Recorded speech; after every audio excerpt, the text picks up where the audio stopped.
since we think we have enough of a critical mass of bodies, is we're just going to go ahead and record this and then upload later. Trying to get a live feed. So even though it's in somebody else's name originally on the piece of paper, they're going to use it. So everyone has had a chance. I think everyone knows men's and ladies' rooms are outside. Popcorn and slushies right over in here. So if you want to grab something real quickly. Otherwise.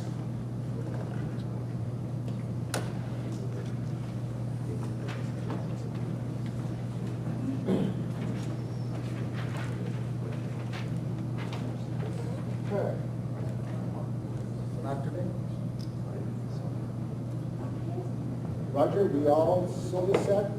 Okay. Welcome everyone to the, what is this? June. Trying to forget already. Meeting of DNewTech Meetup. Appreciate you folks coming out. We have a little bit of a smaller agenda today. We don't have a keynote speaker, and we only have 3 presenters tonight. So we'll kind of get in and get out and get home early. So, this will be broadcast later on. Roger will be recording it, and when he gets back to an hour, he will upload it. So people want to see what's going on here. So as always, I want to start by thanking you for coming out, thanking all of our sponsors, Core Merchants, Tech Scribble, Blue Water Angels, Detroit Economic Growth Corporation, BizDemU, Mental Note Online, Quicken Loans, our host for this evening at the Chase Building, Mental Note Online, and Tech Town, which is our hometown sponsor.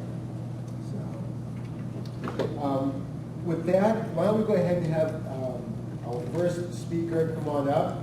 Vinay Gupta is the CEO of the company, but I think we're going to have Chris Firestone speak this evening. Chris, is your, actually you guys are about to load, so let's go ahead and go with you guys. Okay, let's do it that way. So we're going to start at the back end with Search GSA, David Hardcastle and Kentaro Roy. Just a little bit of background. Big congratulations. Dave is going to be becoming first-time father in August of this year. So if you can't go out and hire new entrepreneurs, you have to make your own. So he's taken that alternative approach. Kentaro is a certified motorcycle instructor. So when you're driving in the hammer lane of 696, and someone blast past you doing 120, hopefully that's not Kentaro. I've been in that situation before. Interesting fact about their business: if their business is adopted by the federal government, their search engine will save an estimated $100 million a year. So there's some financial benefits to what they're talking about. So I'll let you guys go ahead and take it away. Thanks.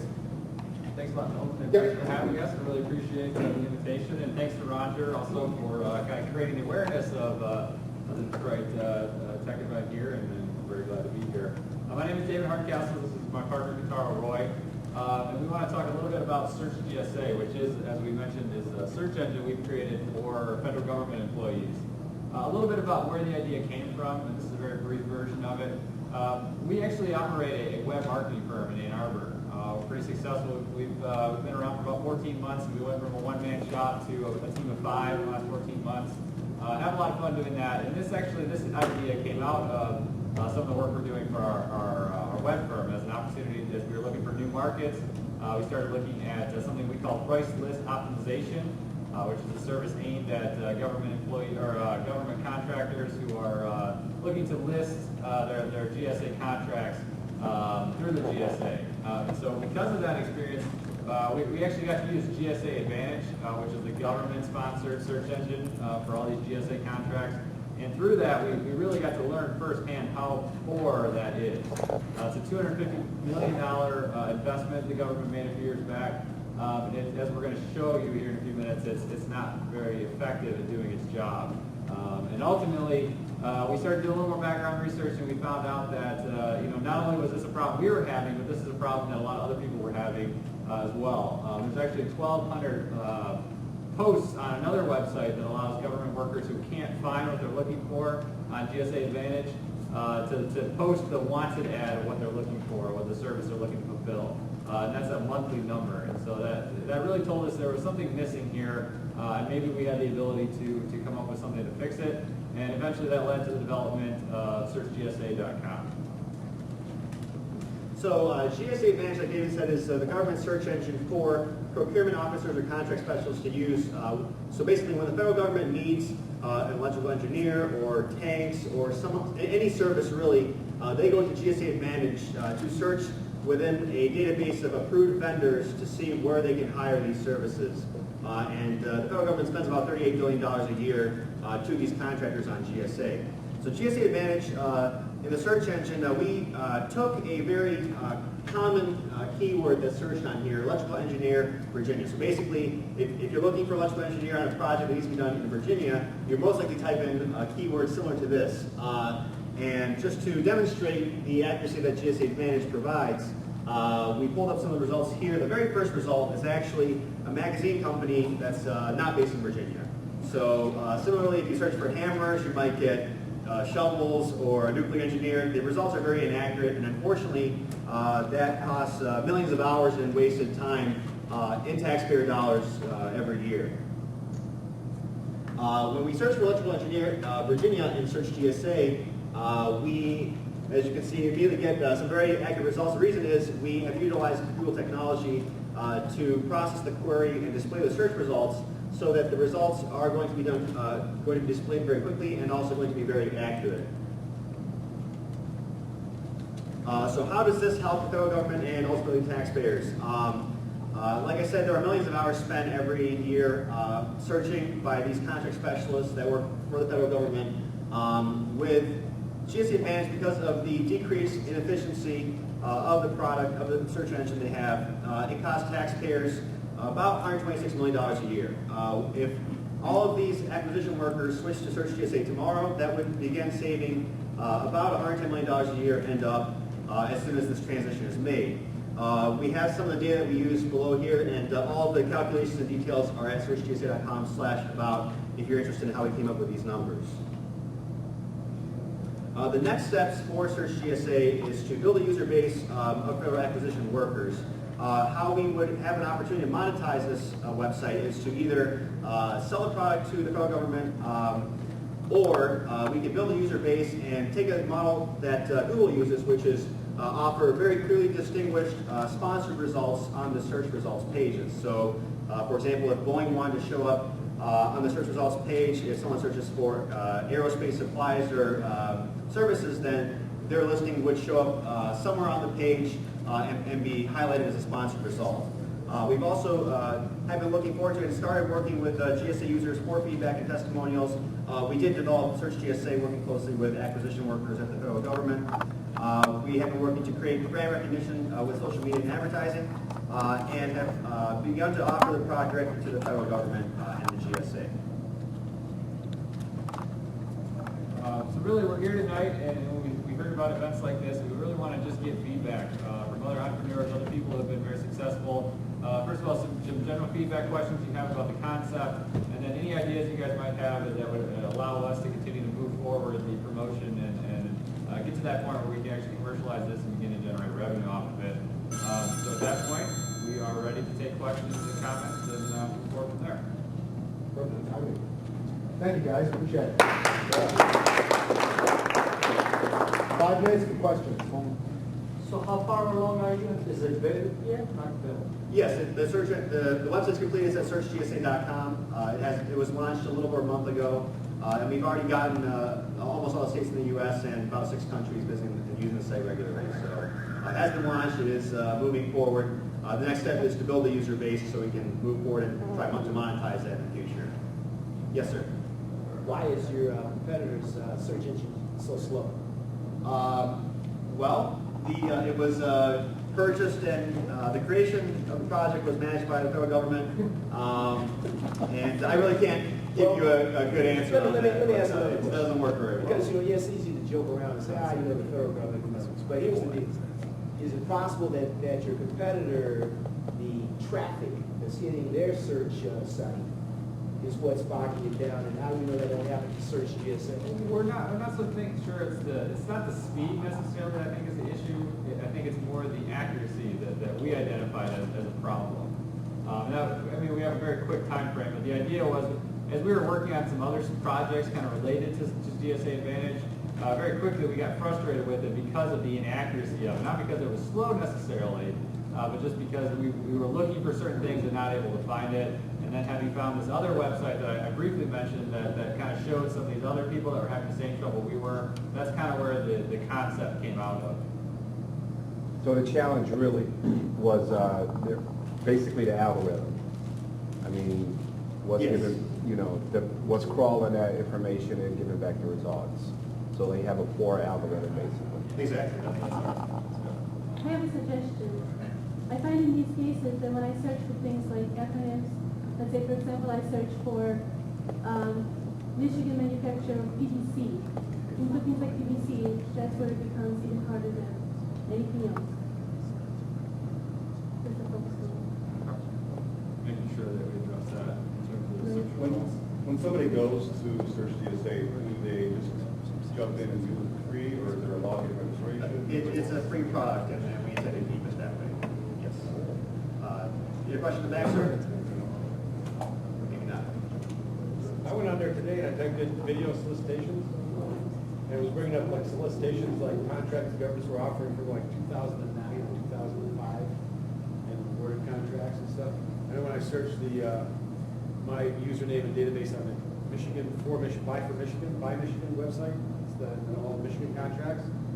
You can type in open solicitations or closed solicitations. So if I just open ones, are the ones that are current, and when I see them all, then you will go back to the thing. But that was like the first three that came up were like, I'm looking at the dates on them when they were issued, like 2005, 2009. The database that the Search GSA searches is not maintained in a way that removes expired price lists. A lot of them do get updated, but some of them are expired. We are working to try to eliminate those from the results, but that is a shortcoming that the search engine has. We don't control the data that it's pulling from, and that's kind of where we're a little bit limited. So we're looking at issues and solutions to try to address that. Absolutely. Yes, sir. Did the government fund the development of this project, or did you just develop it and say, well, we're going to do it? We developed this in-house. Yes. Oh, okay. It was not funded by anybody else. Oh, okay. One of the latest developments since we presented this last in Ann Arbor, the DNewTech meetup, was we've actually been in contact with a section chief. I believe that's the job title at the GSA. He's actually got a couple of his people that are going to be working with us over the next few months to basically test it, give us feedback, give us suggestions, and we're hoping for eventually testimonials from the GSA, for people that have actually used it, A, to make it better, and then B, also to help use it as a promotional tool. That's a great idea. That's where I was heading with the login thing. You get some data, you can get testimonials, as well as sponsors who need that up. You get login. One of the nice things we've discovered, we've been studying the analytics. That's part of what we do in our web marketing, is our analytics of the site. We're actually able to tell the network that's being used to search or to drive traffic. So we're able to tell some of the departments based on the network that the person is using, the internet connection. So we were able to distinguish that we've gotten traffic from anything from the Smithsonian Institute to different naval organizations within the government to Pentagon, things like that. So that's helped us and given us some specific information too in terms of demographics of the agencies that have been on the site so far. So what are your biggest needs? Well, building the user base, making sure that acquisition workers of the federal government understand that this exists and that this is a free tool that anybody can use. And feedback just to continue to make it better and make sure that as people see it, they're happy with it and it delivers. Like I said, it's a great suggestion, something we're aware of and trying to work on to make sure that the results are accurate. Just like Google, that's what it's all about, delivering accurate results to the user. Excellent. Cool. Thank you, guys. Appreciate it. Thank you.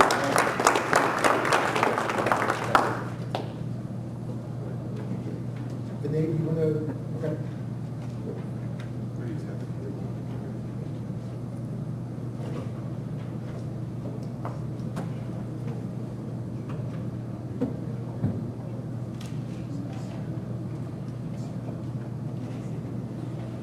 Well, Chris goes ahead and gets lined up. Chris was the developer of the original Zoom campaign for Mazda.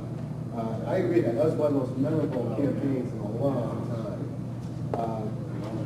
Part of the technology of repurposing OEM captive visual effects. Founded a not-for-profit to support families of autistic children. They have 2 sets of twins, etc. I'm looking here. You created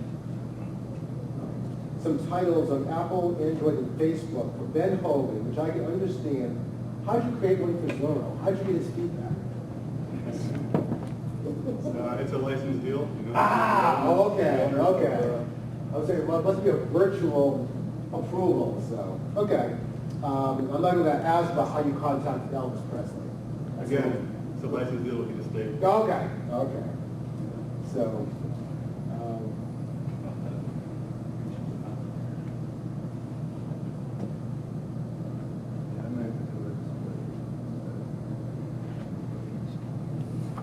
perfect. Okay. So while you're getting keyed up, I'll set the timer for 5 minutes again.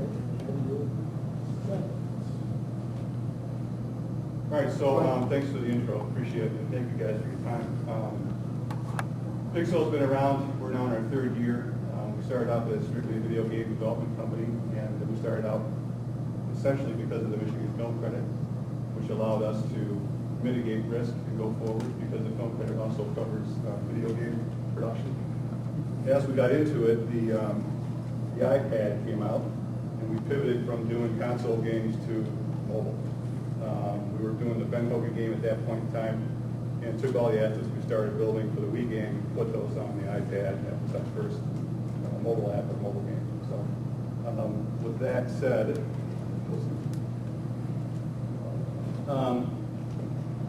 gamification, I don't know if you guys have heard the term, I'm sure some of you have. It's growing very quickly. The term itself has been around a little while, but recent swell of activity in major brands and major corporations and going forward in the game space and in the mobile space with taking their brand messaging and trying to do something that's beyond a mobile skinny website app. Most of these brands are in there with something very nice and shiny and works well, but it's very shallow. So we're bringing in game development skills and game development mechanics to build brands in the mobile space. So with these skills and with what our guys can do, we go after brands and agencies and use our mechanics to build customer engagement. This increases visibility, increases brand awareness, dramatic improvement in loyalty because somebody's starting to play with your brand as your loyalty builds up. Quickly respond to market changes because it's instantly changeable. It's very cost effective. We've done a lot of, we actually built 13 games now. So we've learned a lot and we can go quickly. Our vision for our customers is that essentially what you're doing in mobile space is you're building a two-way channel. Not only you're telling them or showing them or having them play with stuff, but when they do, you get information, you get analytics, you know what they like, what they're touching, where they are, why they're doing it, and all that. So it's really very dynamic. And again, the brands and advertisers there are really starting to open up to it. This is a quick case study on Elvis Presley, which you mentioned a second ago. We contacted the estate. We got the rights to a particular product called Graphic Elvis, which is a very high-end coffee table book of illustrations from comic book illustrators like Stan Lee and others. So based on that, we took the book and we digitized it beyond a simple e-book. It has lots of interactive animations. Has Elvis's jungle room, which is like the original man cave. You can go in there and move around and find stuff. You can connect to all the fan clubs of Elvis, things like that. So it's really an Elvis fan base monetizer. Also, we have a deal with a guy named Kai Huang, who is the creator of Guitar Hero. We're working with him to build a new platform that is for fitness equipment. It'll attach to treadmills and stair climbers and ellipticals and things like that. And you can play the games that we're developing, you can play by working out. Real quick, these are our three sort of top product lines, if you will. Dynamic World, which I mentioned briefly about Elvis's Jungle Room, is a way for us, we can build 3D environments that you can go inside, pinch and move around, touch things. they come to life. When they come to life, that can be anything from embedded videos to links to different sites to mini games popping up to printed assets like images and text, cover flow of information, and then once you get into that category, it's almost limitless. You can start to do dealerships, stadiums, arenas, or just normal office buildings, restaurants, all kinds of things. Fan Monetizer is sort of deals mostly with social media and ways to activate that audience base. And again, improves customer loyalty because people are touching it. They can order tickets for their particular artist that they like. One thing that's really working well for us is exclusive content, meaning the person who is the artist on that side of the app can upload, like Insane Clown Posse is going to be able to upload videos to whoever owns the app can see the video, nobody else can. You can't get it on YouTube. So that's a big deal because they'll pay for that. We'll pay 99 cents for that. Brand games is really, it's kind of a vague term, but really it means we'll take a particular brand and build whatever we think is right for that brand. For Judy Moody, it's a cute little kids game with lots of little kids mini games inside it. For Ben Hogan, it's a complete teaching mechanism for learning how to golf. Up Yours down below is a improv comedy club contest.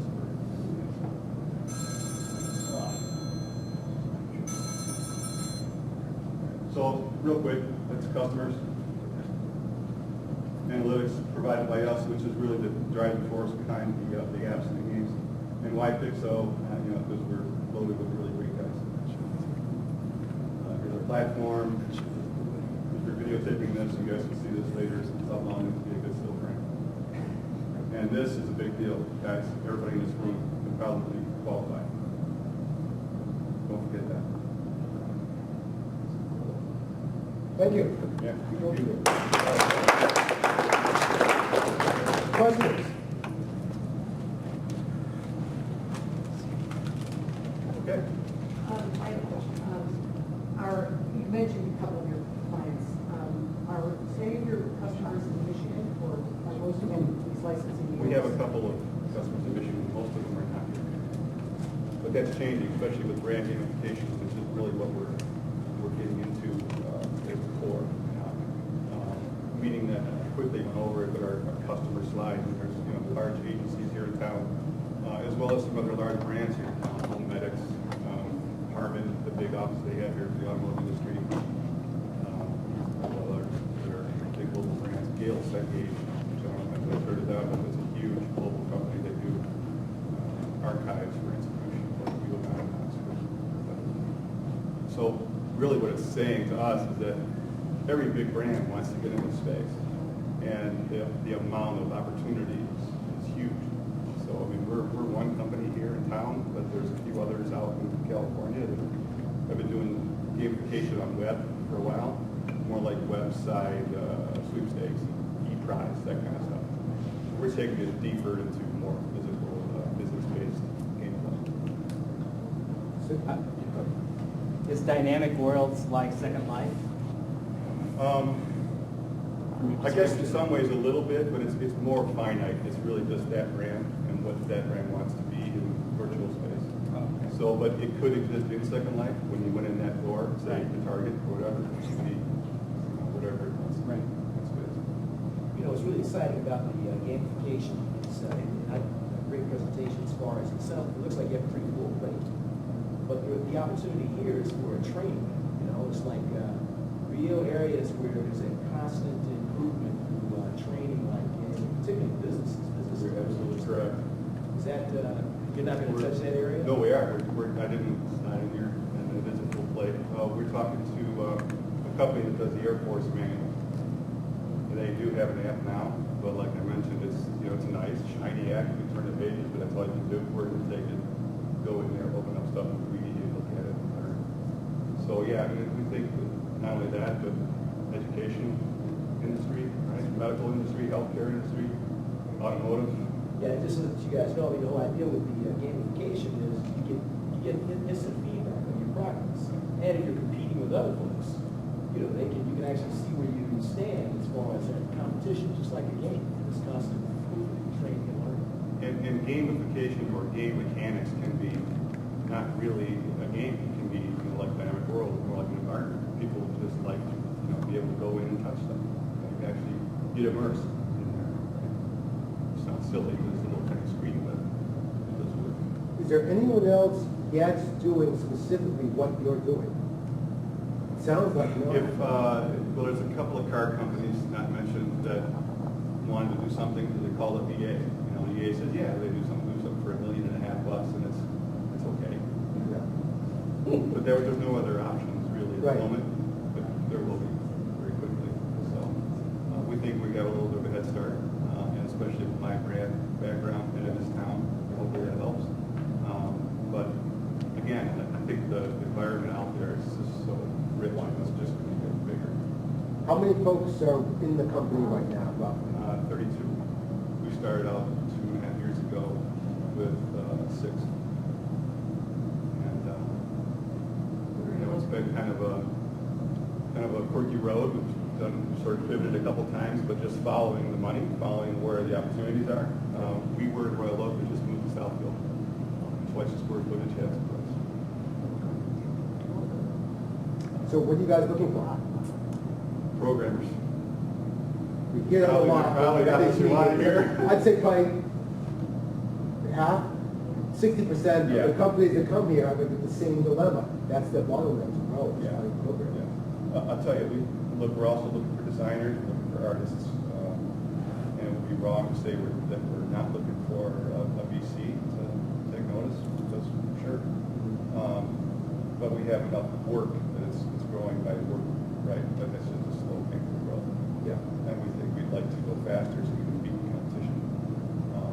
But programmers who work for us now are getting hit by Quicken, they're getting hit by other companies, and they're getting offered substantial chunks of money. But they're staying with us because one, they love what they're doing, and two, they're part of the ground floor. So it's just small enough to say. Cool. Great. Thank you very much. And then our last presentation for this evening comes by Sean.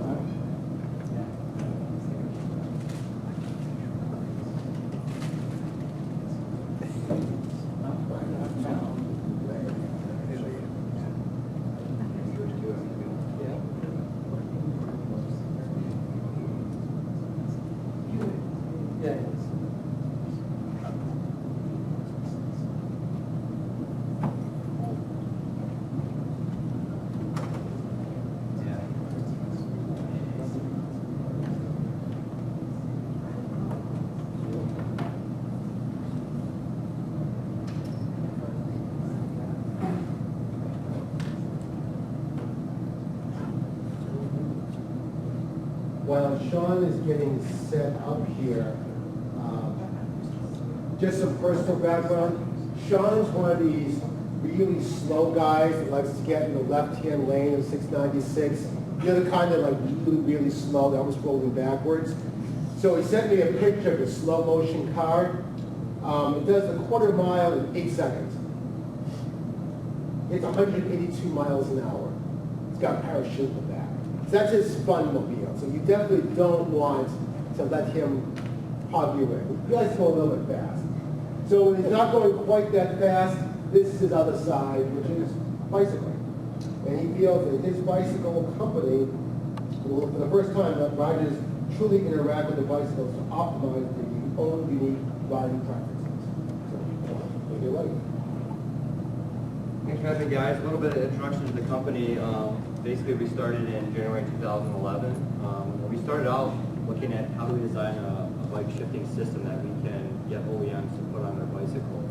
I guess the vision wasn't shared as well as like we liked it, so we said, okay, I guess we're gonna have to design a bicycle too. So we basically, with no bicycle design experience, just figured out, okay, if we want to do this, we got to figure that out part of it too. And so we actually just completed the design and we're going into production sourcing with it. So sort of coming full circle of, let's get someone else to do the bike, we'll do the shifting system too. Okay, we'll just do the whole thing. So our product, the idea is that we're maximizing the comfort of the ride and minimizing the simplicity, or maximizing comfort and minimizing complexity. And basically the bike part of it's kind of just like any other bike, but our technology is figuring out what your riding conditions are, how fast you're going uphill, downhill, and then keeping you in that right gear all the time. And then the right gear, obviously we have some default settings, but we allow you to mess around with that and actually find sort of what your own unique riding preference is, because from rider to rider it changes quite a bit. So, you know, what are the problems with shifting? It can be noisy and clunky, especially under load. It's often reactionary. You're riding around, all of a sudden you're like pedaling too fast, and it's like, okay, now I'm going to shift. Or all of a sudden it's too hard to pedal, then I'm going to shift. And you're sort of, as you're riding, you're getting discomfortable, and then you're putting yourself into a comfort zone. And what we try to do is keep you in the comfort zone at all times, so you never feel like you're pedaling too fast or too slow. And then there's limited capabilities. For example, ride our bike for about a mile, and you might be in 200 or 300 different distinct gear ratios, where it just wouldn't be feasible. Literally, you'd be shifting more than you'd be pedaling, and you wouldn't go anywhere. So the U.S. bike market's huge. We're focusing on sort of what they call the specialty bike market, where it's a little higher price point, not as many units, but the actual dollar size is there. People are willing to pay for differentiated products that are better than other products. They're not going to say, hey, let's just get any bike and go to, you know, like a mass merchant like Walmart or Target, or even like a sporting goods place like Dick's or something. These people are looking for, they might be looking for simple bikes, but they're looking for something that's a little bit different than the standard. So breaking that down, we think that, you know, our bike isn't ideal for all those people that are looking for that type of bike. Someone who's buying a high-end road bike is surely not going to probably be interested in our thing, because they're going to want to shift, and that's part of their actual riding experience. And we're not trying to convince them otherwise, but a lot of segments we think do fit into where this technology would be something that they'd like to try out and they could be interested in. We're going to start with you know, an even smaller segment, just so that we can kind of establish a footprint. So how our system works is basically we're using an embedded controller, and we're taking into account some different sensor inputs, determining what the right ratio is, and then giving the user the ability through an app or actually on the device itself to customize their ride to however they want. So they might have different settings for different, you know, if I'm riding to work or if I'm riding for a workout, and you know, those settings can be saved, and you can easily adapt actually how the bike works from ride to ride. I got a demo video, but it takes too long. So what we're actually doing is we have smooth silent shifts at all times. We're not using a derailleur that you have to go from one gear to another. We're using a CVT, so literally those gear shifts are smooth and imperceptible. We have, in theory, an infinite number of gears that we can use, you know, throughout a pretty wide range, and we're automatically selecting the right gear. And like I said, we let the user, you know, give some bias to those numbers as well. As far as our prototype development, we started our first prototype October 2011. We had another one that was like production components, but was still, you know, development controller. And then we just finished up our actual printed circuit board. We actually took this big box here and made it about half the size of an iPhone with actually more capability than that had. So it was, you know, we were able to get it really shrunken down, a really clean package, so that the bike would look simple, but has all this additional capability built in. There's just some production renderings of our first couple bikes that we're coming out with. They're more cruiser, you know, comfort style bicycles to start, but our next bicycle designs will be probably mountain bike and maybe a commuter bike. You can see they don't look like anything special, but they have all this additional capability. There is some competition, but it's limited. There's mostly mechanical-based systems that really have hard shifts and just not many different gears, so that you never really feel like you're in that right gear.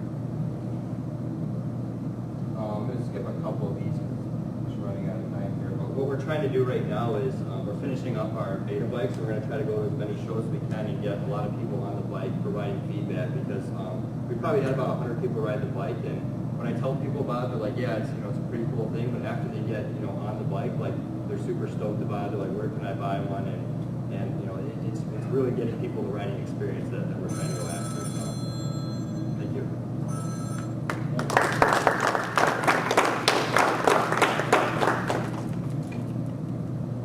Questions? Yes. Yeah, I wanted to know what law firm are you using for your patent, and can you kind of describe your process, where you are at that? Yeah, we're using Howard & Howard.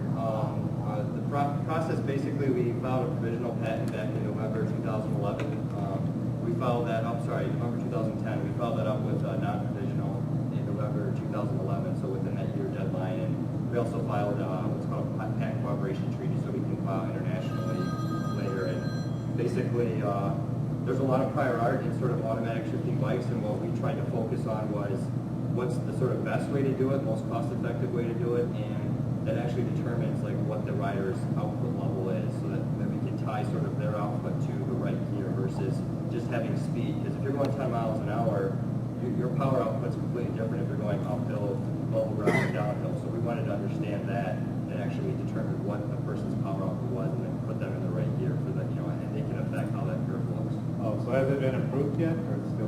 No, we had got an opinion back from the patent cooperation treaty, but the backlog for the U.S. patent stuff, we probably won't hear for another year. It takes that long. In the U.S., but yeah, it takes a long time.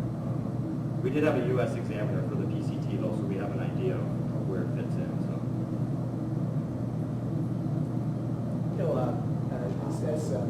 What's interesting about the bike, you mentioned the heels. I'm a biker, I ran around here on patrol. I have a fishing truck, and it's a single gear. Okay. So what about, and what really kind of kicks my ass a lot is not so much the heels as much as the wind. You accommodate that? We don't specifically detect wind, but what would happen is as the wind was pushing you, you'd be pedaling at a slower rate. So we would downshift so that your pedaling rate would go up. So we have some impact to it, but we're not calculating wind or anything like that. But you would notice the gear changing as the wind's pushing you. And your price point is like $524. That's the average price point for specialty bikes. And when we first come out with this, just because we're actually going to build 1,000 bikes. Here's my point, it just seems low. Okay. That's no problem. Where are you building them? We're assembling the bikes in the U.S. As far as frames and wheel builds go, they're probably going to be overseas. Simply, we looked for an American partner and literally couldn't find one. There isn't a bike company in the U.S. that can build anything over about 3,000 bikes per year. And our minimum order that we're starting with is about 1,000, and we're hoping next year we can sell 10,000. So we've heard that there are some companies that are going to do some manufacturing of bikes here, so it's definitely a possibility. We own the design, we designed our own frames, we have all the layouts and stuff, so it's a possibility. It's just, especially with the capital cost of setting up a manufacturing page, just wasn't feasible. Yes? So is this system electrical, or how is it? Yeah, it uses an embedded controller, and then on the front hub we have a small dynamo that makes about 3 watts. So we're recharging the system, and then it's using power that you're actually creating by riding the bike to power the system and to actually maneuver the shift mechanism. Oh, so can you have additional power for like powering like my electronic? Yeah, there's going to be, we haven't edited any of that stuff, but we're going to have about a 1 or 2 watt window, so it's enough power to charge like something like an iPhone. Probably not enough to run like a microwave or something. You talked about focusing on green events, bike events. Have you thought about when you're ready trying to get some coverage from some of the bicycle magazines? It seems like that's what, if you're really a fanatic about bicycling, about cycling in general, you're going to be reading the top magazines with all the reviews. Mm-hmm. So getting a couple of those folks on board. Yeah, I mean, I think part of that, but part of it's we're going after a person that doesn't see riding as maybe like even one of their hobbies. It's just like something that's fun to do, that they want it to be easy, and so we're trying to. But one of the things we want to do is get the bikes at like rental places like like Wheelhouse Detroit or in Mackinac Island, where people that might want to buy a bike will rent a bike, want to go around thing and actually try out something new. Like, wow, this is really different than any bike I've ridden, and hopefully spread that way. Where is your financing from? Just the founder's back pockets to get us to the first prototype, and then we got the Michigan pre-seed capital loan for the $50,000, and we just got approved for a Michigan Business Accelerator funding for about $22,000. So we're lean and mean. Yes. Just out of curiosity, maybe you just didn't get to it. This seems like a perfect candidate for something like Kickstarter. Was there a reason you didn't go that route? We're actually thinking about it still. We just finished up the production design, so literally we wanted to have everything done. So we're going to offer like either pre-orders or a Kickstarter type of deal. Like literally we could show someone exactly what they're going to get, and then hopefully have actual feedback from people that have ridden the production prototypes. We're hoping to get those production prototypes done in early July timeframe. So we'd like to have that all kind of, the bow tied on and say, here's what you buy, and this is exactly how it works. Here's people that have ridden it. If you want it, here's your opportunity. Could you get that same type of system on the trike? Yeah, definitely. We actually, we're working with a company, I think they're in Massachusetts.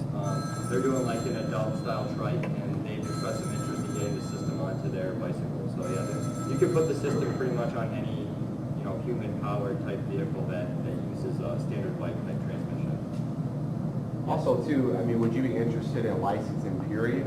I mean, to other bike manufacturers that already have the system in place, and you're basically licensing its technology so that they can produce it through their current channels and deliver it to their Yeah, current I mean, we'd like to do that, but what we found was feedback from them was they really just weren't interested in it. So like, it'd be nice, but I think we ended up choosing this route because we're like, if we want to see this thing through, we're going to have kind of control of our own destiny, and that's sort of why we went after it the way we did. Was there any particular reason for, from the feedback you got, did they tell you why they weren't interested? So bike companies, especially like in the U.S., they don't really have like R&D centers anymore. Like all their stuff is done overseas. So they have a really small team of people who do mostly marketing stuff. So for example, like there's a couple big bicycle companies that I've talked to, and they said, yeah, we're interested in this, but we're already done with our 2013 model years.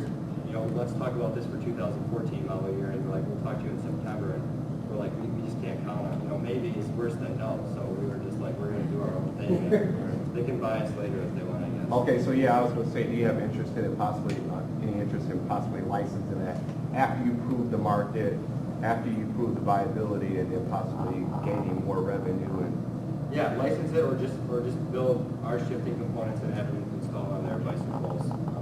Could be good too, because we'll have already learned, all the ins and outs of the system, both hardware and software wise, so that we can offer that as a package to an OEM.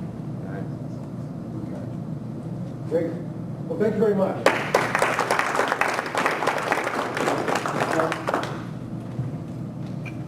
I'll give us a couple of general announcements. I don't think anyone's in a hurry to rush away, and so we can break down into some smaller, just talk amongst ourselves. I think all the presenters are still here, so you can ask some more questions. We're going to skip the month of July, since the first Wednesday is the 4th of July. I don't know about you guys, but I don't feel like coming in. I like seeing you guys, but not on the 4th of July. So it'll either be August 1st or 8th. We'll get back to you on that. Does anybody have any announcements about upcoming events that want to share with the group?